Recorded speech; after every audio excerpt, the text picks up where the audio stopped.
मैं आलोक भाई आपसे अब 2-3 चीज़ें हैं मुझे इसलिए मैं ये पूछ रहा हूँ कि मैं अभी उस उन बातों पे ज़्यादा आ रहा हूँ, स्पेसिफिक बात पे नेक्स्ट राउंड में आपसे पूछ लेंगे। लेकिन बीजेपी को करीब 11-12 दिन लगे थे अपना यहाँ का मुख्यमंत्री चुनने में। 48 एमएलए थे, कोई ये भी नहीं था कि खींचतान है बहुत, मतलब बहुत क्लोज है, किसको बनाएँ, किसको ना बनाएँ। मुझे ठीक से याद है कर्नाटक में 5 दिन लगे थे सिद्धारमैया जी को डिक्लेयर करने में, और उस समय मार हंगामा नेशनल टीवी ने मचा दिया था, खींचतान, टूट, दरार, टूट रहे हैं, आज ये भाग रहे हैं, वो भाग रहे हैं। और वहां पे इलेक्शन से पहले भी साफ रूप में 2 धड़े थे, एक सिद्धारमैया जी का और एक डीके शिव कुमार का।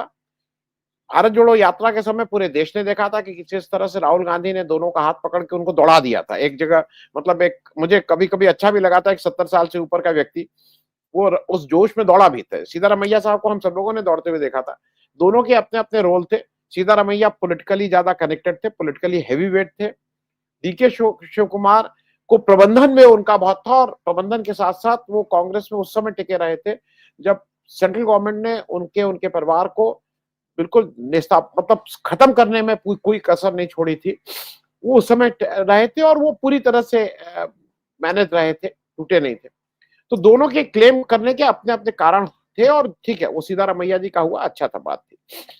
यहाँ पे 11-12 दिन क्यों लगे, मैं इस पे भी जरा आलोक भाई आपसे एक टिप्पणी इसलिए चाहूंगा कि अगर 11-12 दिन आपको दिल्ली जैसी जगह में लग रहा है, इसका मतलब डिसेंट है, इसका मतलब समस्याएं हैं, इसका मतलब वो आज आप उसको डांट फटकार करके अंदर कर दे रहे हैं। लेकिन आपको क्या लगता है बीजेपी सिटिंग ऐसी जगह पे कि जहां जिस दिन एक ट्रिगर हुआ, बीजेपी के लिए अपने इंटरनल उसको संभालना मुश्किल हो जाएगा, क्योंकि अभी तो ईडी, सीबीआई और अब तो इलेक्शन कमीशन भी हो गया, सबके डर धमकी लालच से वो सबको मैनेज किए हुए हैं। लेकिन अंदर से मतलब बहुत चीजें चंगा सी नहीं है जिसको कहते हैं। तो इस पे भी एक शब्द, रेखा गुप्ता की चॉइस ये शो करती है कि बीजेपी में सब कुछ अंदरूनी तौर पे ठीक नहीं है। आलोक भाई, और ओवरऑल आपकी टिप्पणी Rekha Gupta as a chief minister. जी। पहले तो मैं एक बात आपसे बता दूं कि दिल्ली में जो इनका इतना समय लगा है, मुझसे तमाम लोग पूछ रहे थे कि दिल्ली का चीफ मिनिस्टर कौन होगा। तो मैंने कहा था अडानी होगा, है ना। वो ऐसा चीफ मिनिस्टर चाहते हैं जिसकी बैकबोन ना हो। आज जितनी भी स्टेट्स हैं, वहां पर केवल एक यूपी है जहां से चैलेंज नरेंद्र मोदी को मिलता है, जो ताल ठोक सकते हैं। Otherwise they all are hand pack. BJP, एक तो नरेंद्र मोदी कुछ अपने मसले में फंसे थे। आज मोदी जी की सरकार है, लावा तो बहुत कुछ है लेकिन सब पेगासस से कंट्रोल्ड है। आपने देखा एक जनाधार वाले नेता जो चुनाव जीत के आए मध्य प्रदेश से, उनको शिवराज जी को किनारे कर दिया ना। किनारे ही नहीं किया, शिवराज चौहान ने यह कहा था मैं एमपी नहीं छोड़ूंगा, उनकी गर्दन पकड़ के बुला लिया। इतना कंप्रोमाइज कोई पॉलिटिकली नहीं करता है अनलेस फियर इज देयर। अभी शायद आप वाकिफ भी होंगे आनंद जी कि अमेरिका में कोर्ट ऑफ लॉ ने पेगासस को दोषी पाया है कि 1500 आदमियों की उसने जो कंपनी एनएसओ है, उसने प्राइवेसी भंग करी है। तो इसमें कोई हमें डाउट नहीं रहना चाहिए। और दूसरी चीज, बीजेपी एक ऐसी परंपरा है, जैसे आपने देखा होगा हमारे यहाँ जो पारंपरिक सास होती थी ना, उसके साथ जो उसकी सास बड़ा खुर्राट व्यवहार करती थी ना, वो अपनी बहू के साथ वही करती थी। ये अंग्रेजों से शोषण वाली पार्टी है, ये जनता का शोषण कर रही है, ये अपने नेताओं का शोषण करती है। वहां ट्रंप इनका शोषण करते हैं, ये यहाँ अपने नेताओं का शोषण करते हैं। एक हेल्दी माइंड के साथ तो ये कहती है कि चलो भाई मेरा तो हुआ, लेकिन हम नेक्स्ट जेन पर ये गंदगी और ये कुरीति हम जाने नहीं देंगे। वो केवल एक, जैसे राजस्थान से तमाम खबरें आया करती हैं कि वहां पर केवल सेंट्रल के अधिकारी शासन कर रहे हैं। आज रूलिंग आपके पूरे देश में ब्रिटिश गवर्नमेंट की तरीके है। डेमोक्रेसी खत्म है, चुनाव में वोट पड़ जाने से कोई डेमोक्रेसी ही नहीं होती। पुतिन चुनाव से ही जीत के आए हैं।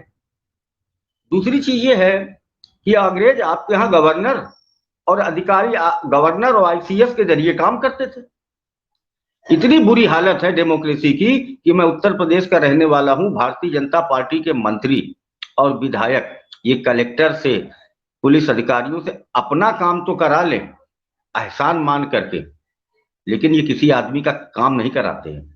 ये अफसरों से सरकार चल रही है। अफसर की करतूत आपने दिल्ली के रेलवे हादसे में आपने देखा ही होगा। अब कहिए मैं गालीबाजी पे आ जाऊं, उनका सिलेक्शन यही था कि जिसकी बैकबोन ना हो उसको हम बना दें। देखिए हमारी बहन मीना जी आज इनके साथ, मीनू जी मैं बहुत ही मुखर है, मैं पहली बार बैठा हूं, इनसे सीखा भी है मैंने। और प्रदीप चौहान जी को भी मैं बराबर सुनता हूं। दोनों लोगों के कंसर्न तो जायज हैं दिल्ली से। Delhi is the nose of country. लेकिन आप लोग किस दुनिया में हैं? मैं हर चुनाव में दिल्ली में यह कहता हूं, दिल्ली तुम देश की नाक हो, तुम बर्दाश्त किसको कर रहे हो?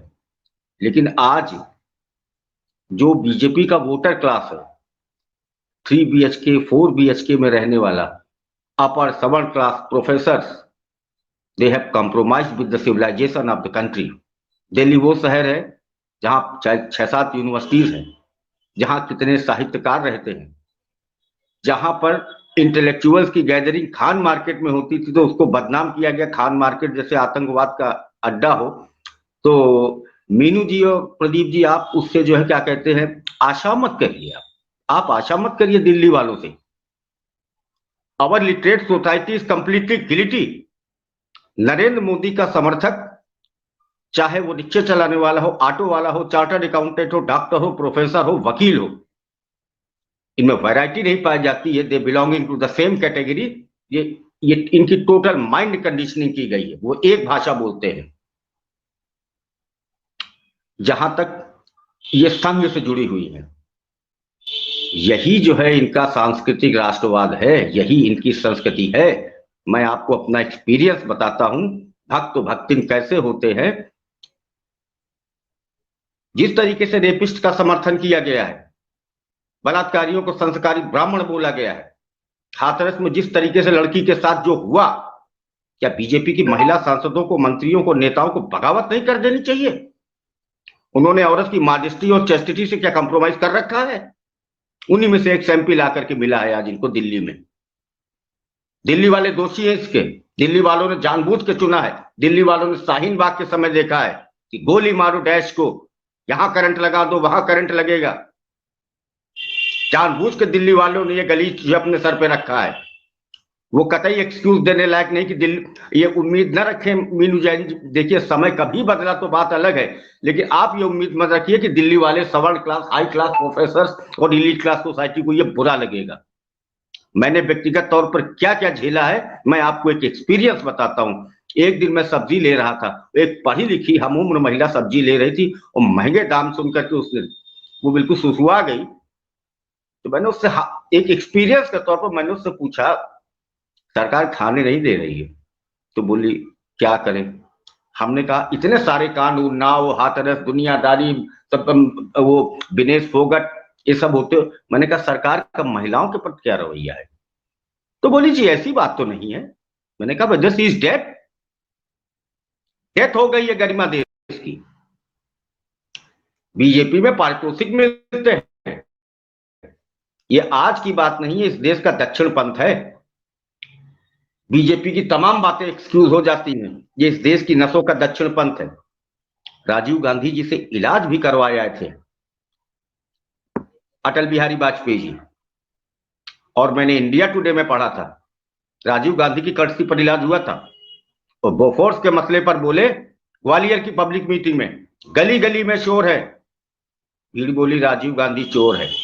क्या सुरखाप के पड़ लगे थे कि अटल बिहारी को कटघरे में नहीं खड़ा किया गया और राहुल गांधी को कहा जाता है कि जो है चौकीदार चोर, गलत कह दिया। ये वही अटल बिहारी वाजपेयी है जो सुभद्रा कुमारी के पीछे पड़े रहते थे कि सुभद्रा कुमारी शादीशुदा है लेकिन मांग नहीं भरती है।